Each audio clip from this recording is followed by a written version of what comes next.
Hello everyone, welcome again to learn with दीतिवन। तो आप लोगों के लिए आज ये वीडियो जो है वो बहुत ज़्यादा इम्पोर्टेंट रहेगा। कितना ज़्यादा इम्पोर्टेंट रहेगा ये मैं आज आपको बताऊंगी। वीडियो को स्टार्टिंग से एंड तक देखना है और प्लीज़ अगर कोई भी ऐड आता है तो उसे स्किप ना करें। आप लोगों के लिए इतनी मेहनत की जाती है तो आप लोगों का भी ये दायित्व बनता है कि आप लोग भी मेरा जो है वो सहयोग करें। तो इसके लिए आपको क्या करना है, वीडियो को स्टार्टिंग से एंड तक देखना है। कोई भी ऐड आती है उसे स्किप नहीं करना है, ठीक है। तो चलिए, आज की वीडियो में इम्पोर्टेंट बात ये है कि हम क्लास 10th की हिस्ट्री को क्यों पढ़ें, क्यों इम्पोर्टेंट है हमारे लिए। तो देखिए, यहाँ एक तरफ तो आपका जो सिलेबस है, जो आपका हिस्ट्री का सिलेबस है वो दिया गया है, और दूसरी तरफ आपका दिया गया है 10th क्लास की जो हिस्ट्री है उसके चैप्टर्स। मात्र 4 चैप्टर हैं आपके 10th क्लास में। इन चारों चैप्टर को आपको बिल्कुल घोट कर पी जाना है। वो मैं ऐसा इसलिए कह रही हूँ क्योंकि अगर आपने 10th क्लास की हिस्ट्री को घोट के पी लिया, ये सोचिए आपने हिस्ट्री का हर पॉइंट जो है वो देख लिया है, पढ़ लिया है, तो इसके बाहर आपका एग्ज़ाम में कोई भी प्रश्न बाहर नहीं जाने वाला है। इसकी श्योरिटी जो है वो मैं आपको देती हूँ। अब देखिए कि आपके लिए ये इम्पोर्टेंस क्यों है, इसमें हम कंपैरिजन कर लेते हैं। फर्स्ट आपका जो यूनिट है आपकी हिस्ट्री में, आपकी देखिए 4 यूनिट हैं हिस्ट्री में। सबसे ज़्यादा जो एसएसटी में पार्ट है आपका हिस्ट्री का होता है और ये आपसे पूछा जाता है। तो हिस्ट्री को ना करने की गलती आपको बिल्कुल नहीं करनी है। अगर आप 9th क्लास तक आ चुके हैं, कर चुके हैं, बहुत बढ़िया। और अब आप 10th क्लास की हिस्ट्री जो है वो बिल्कुल नहीं छोड़ेंगे, ठीक है, क्योंकि आपने आधा काम अपना कंप्लीट कर लिया है, अब आपका आधा ही बाकी है। फर्स्ट पॉइंट देखिए, भारतीय सभ्यता, संस्कृति एवं समाज, जिसमें सिंधु घाटी सभ्यता के बारे में पढ़ना है, वैदिक संस्कृति, भारतीय समाज की विशेषताएं, परिवार, विवाह, लैंगिक संवेदनशीलता, ग्रामीण जीवन और शहरीकरण। तो देखिए इस वाले यूनिट को हम कर चुके हैं, क्योंकि 6th क्लास में भी हमने सिंधु घाटी सभ्यता पढ़ी थी, वैदिक संस्कृति पढ़ी थी, और 9th क्लास में भी हमने इसे अच्छे से कवर कर लिया था, ठीक है। तो यहाँ आपको कोई भी प्रॉब्लम नहीं आई होगी और हम इतने सारे क्वेश्चन कर चुके हैं चैप्टर में, एक एक पॉइंट को हमने ध्यान से देखा है। तो अब आपका एक भी प्रश्न जो है इनसे बाहर नहीं जाने वाला, ठीक है। अब हम सेकंड यूनिट पर आते हैं। सेकंड यूनिट देखिए, मौर्य तथा गुप्त साम्राज्य एवं गुप्तोत्तर काल।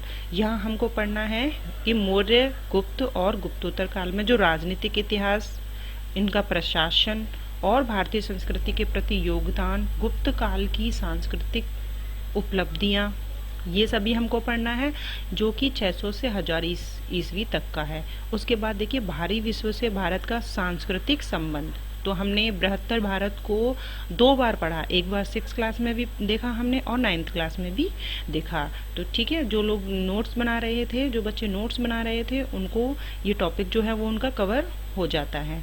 इसके अलावा 10th क्लास में भी आपको इनके बारे में पढ़ने को मिलता है, ठीक है। 10th क्लास तो बिल्कुल नोट्स ही है आपके लिए।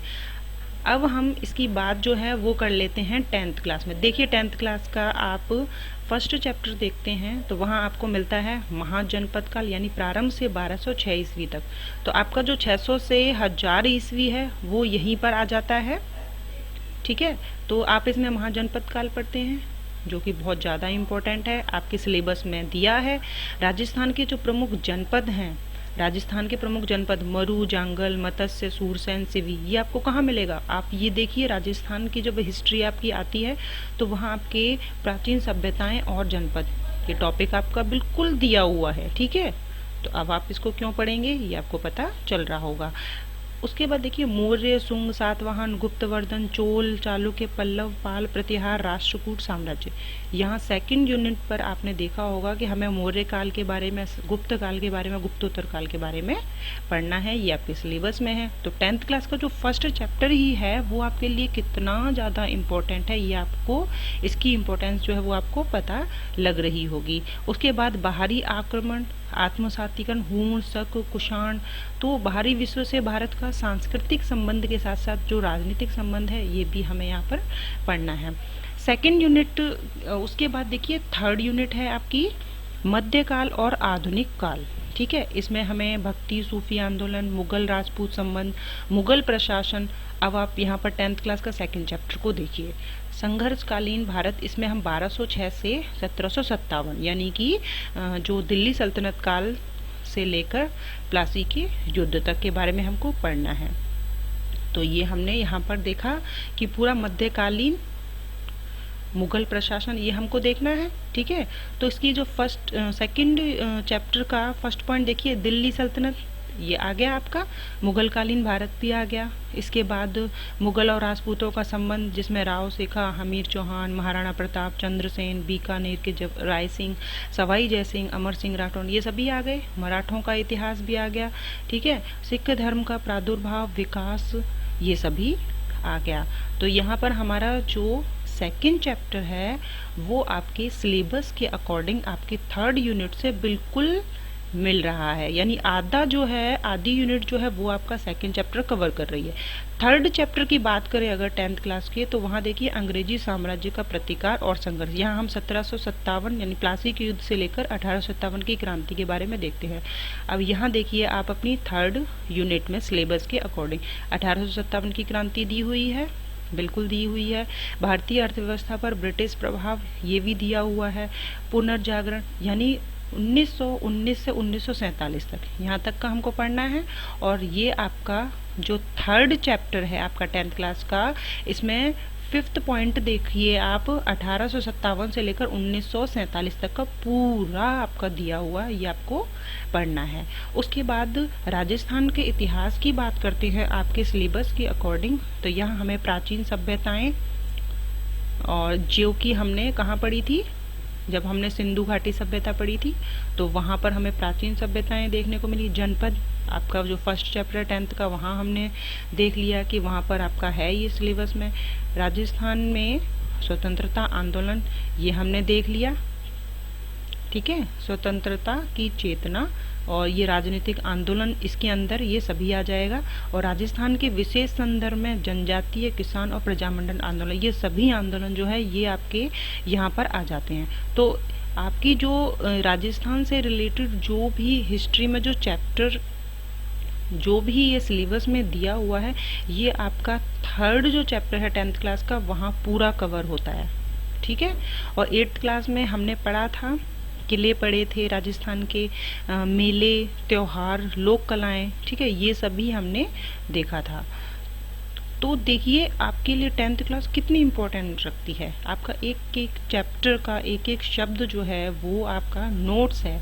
अब जो बच्चे अपने नोट्स जो है पहले बना रहे थे, तो उनको अपने नोट्स में इनको ऐड करते जाना है। जो आपको इसमें नया मिलेगा वो आप ऐड करते जाएंगे। इसके साथ साथ आपकी रिवीजन भी अच्छे से हो जाएगी। इसीलिए मैं कह रही हूँ कि आपके लिए चैप्टर बहुत ज़रूरी है। लेकिन अब देखिए फोर्थ जो चैप्टर है आपका 10th क्लास का, इसे अगर आप ना भी पढ़ें तो भी चलेगा। ठीक है, क्योंकि इसमें विश्व का इतिहास दिया हुआ है जो कि आपके सिलेबस में इतना नहीं है। ठीक है, तो इसको आप नहीं भी पढ़ते हैं तो कोई बात नहीं। लेकिन अगर आप फर्स्ट ग्रेड का, RAS का, सेकंड ग्रेड का या पटवार का एग्जाम दे रहे हैं तो आप फोर्थ चैप्टर को भी पढ़ेंगे, ये आपके लिए बहुत ज़रूरी है। अब आप सोचिए कि आपका एक भी प्रश्न जो है वो एग्जाम में आप गलत नहीं होने देंगे। क्यों गलत नहीं होने देंगे? क्योंकि आपने 6 से लेकर 10th क्लास की जो हिस्ट्री है वो इतने अच्छे से पढ़ ली है कि एक भी प्रश्न जो है वो बाहर से नहीं जाने वाला है। और 10th क्लास को तो आपको घोट कर पी जाना है। ये बिल्कुल मेरी व्यक्तिगत राय है आप लोगों के लिए कि 10th क्लास को आप घोट कर पी जाएं, जिससे कि आपका एक भी प्रश्न बाहर नहीं आए और आने दो एग्जाम को आप क्या करेंगे, उनकी धज्जियां उड़ा देंगे। ठीक है, तो अब आपके लिए 10th क्लास जो है वो बहुत ज़रूरी है।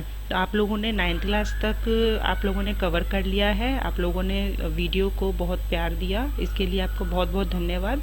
और आप 10th क्लास को भी इसी तरीके से अच्छे से कीजिएगा। देखिए मैं मेहनत करती हूँ, आपको भी मेहनत करनी है, लेकिन आपको मेरे लिए बस एक यही काम करना है। यही मेरी आप लोगों से रिक्वेस्ट है कि आप इस वीडियो को सभी को शेयर करेंगे, जितने भी आपके फ्रेंड्स हैं सबको शेयर करेंगे, जिससे उनको इसकी अहमियत पता लग सके कि जो 10th क्लास है आपके लिए कितनी ज़्यादा इम्पोर्टेंट है। क्योंकि कई बच्चे जो होते हैं वो 9th तक पढ़ने के बाद इतना दूर नहीं आ पाते हैं, लेकिन जिनको सक्सेस होना है उन्हें यह पार करना होगा। तो आप लोगों को क्या करना है, आप व्हाट्सएप पर, आप इंस्टाग्राम पर या फिर आप फेसबुक पर, सभी पर शेयर कीजिए इस वीडियो को, जिससे कि पता उनको लग सके कि हिस्ट्री की हो, ज्योग्राफी की हो, पॉलिटी की हो। अगर आपको आरपीएससी का कोई भी एग्ज़ाम देना है तो 10th क्लास की बुक भी आपके लिए कितनी ज़्यादा इम्पोर्टेंट रहती है। और कल से हम 10th क्लास की हिस्ट्री और पॉलिटी जो है वह भी हम स्टार्ट करने वाले हैं। तो मिलेंगे नेक्स्ट वीडियो में। Thank you.